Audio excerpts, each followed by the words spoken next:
Good morning, Acoustic Guitar Forum. I wanted to do a brief video here about my pedal board setup. A few people saw this setup in my Bose review a week or so back and had a lot of questions about it. So I've made some changes since then that are also very interesting. I'll post a picture of the original setup, which had the power strip, a regular type power strip, vertically mounted down on the pole. First thing I want to talk about is the stand itself. It's a quality metal stand that made by Precision Instruments. I believe I bought it at a local a music store. I wanted a solid stand. All the stands I had were those cheap metal wire ones that, you know, barely stand up, putting sheet music on it, and I wanted something that held music a little better. I also wanted something that was solid metal up top so I could use magnets to stick, you know, to hold the paper on. The stand at the time had these holes in it, and I thought that was really odd at first. Back then, I was like, okay, why are there holes? Did they really just do this to save money? You know, I just thought it was really bizarre, and then dismissed it and bought it anyway.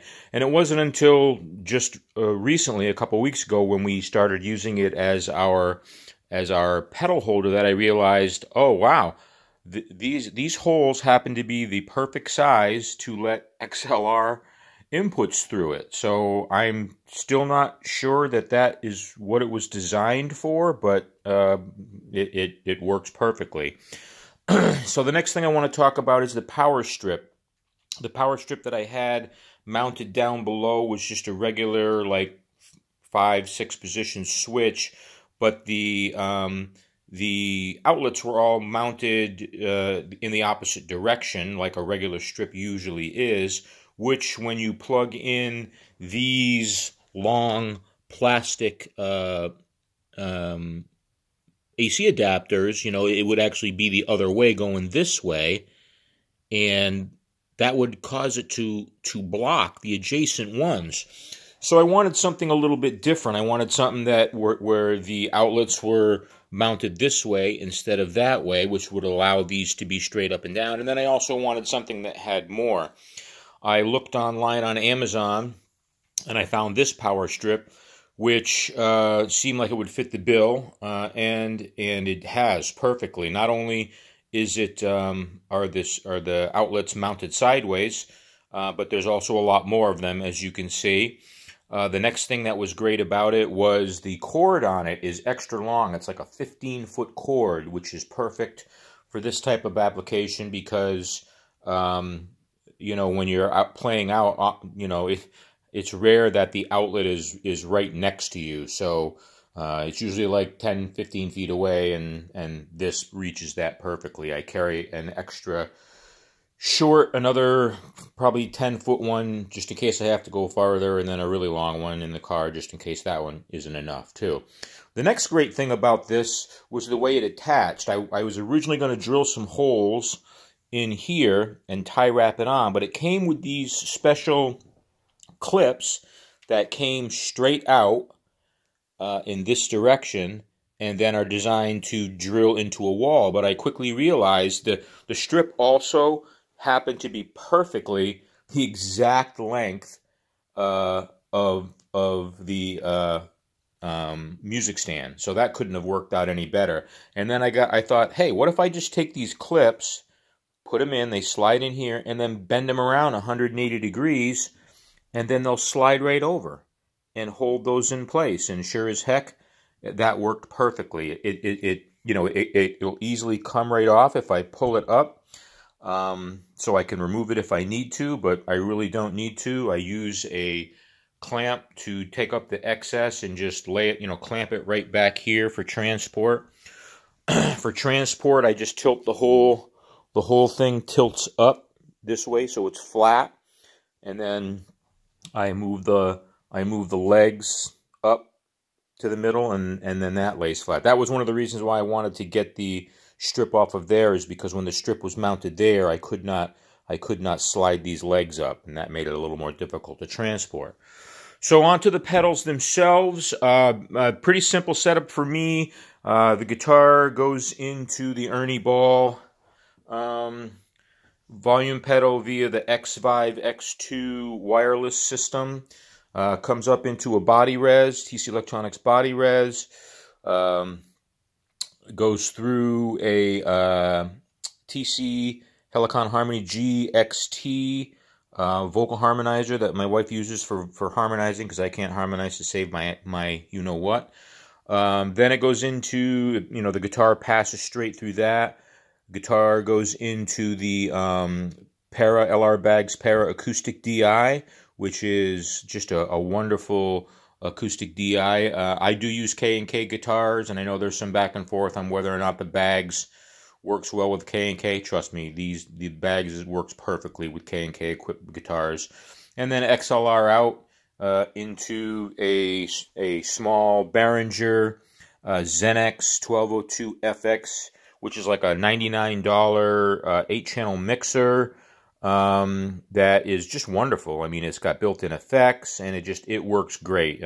People have complained online that it heats up, overheats. This one does not overheat at all. So then the next cool thing I did just the other day was I had everything Velcroed down, or not Velcro, but the 3M hook and loop tape, and instead I thought about, hey, how about magnets? So I bought some of those neodymium rare earth magnets. That's what the silver thing is there. And as you can see, it clamps really, really tight.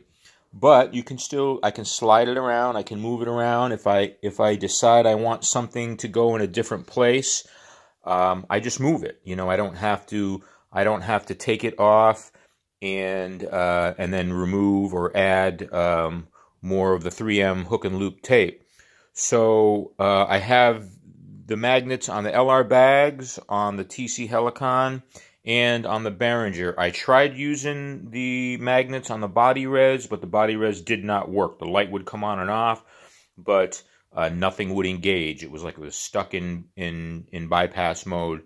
So all I can think of is because of the small footprint, the magnets were here and here, and I think it was affecting the switch. I don't think it was affecting electronics. I think it was maybe just affecting the switch. And I couldn't put the magnets out any farther. Everything else, the magnets on this one are top and bottom. The magnets on this one are side and side. And then we don't use these switches anyway. We use the handheld mic has a button that engages the switches, but this seems to be working fine. And then same here on this one, I believe I have the magnets there and there. And again, far enough outboard where it's, so far at least, is not affecting anything. So I'll kind of keep an eye on that. But all in all, it's a great setup. People have said, well, how do you activate stuff with your foot? And, well, I really don't need to. The body res, I pretty much keep on all the time and just go back and forth up here depending on the guitar. Presets I activate there. And like I say, the on-off mechanism is on the microphone, so that's how that works. So yeah, it's a great setup. Everything goes into the little bows over there, which can be mounted anywhere. And yeah, so far it's working. It's working very well. So that's the story on the music stand / pedal board, how it works. All the cords, I just, I don't want to use the word neatly, but, just kind of coiled up the excess and rubber banded them to the pole. You see up under here, same thing, tie wrapped some stuff into place, the big transformer for the mixer. So everything is, while I won't call it neat, it's at least up out of the way. So yeah, just I fold the thing up vertically, put the legs up, and the thing lays down in the back seat of my car.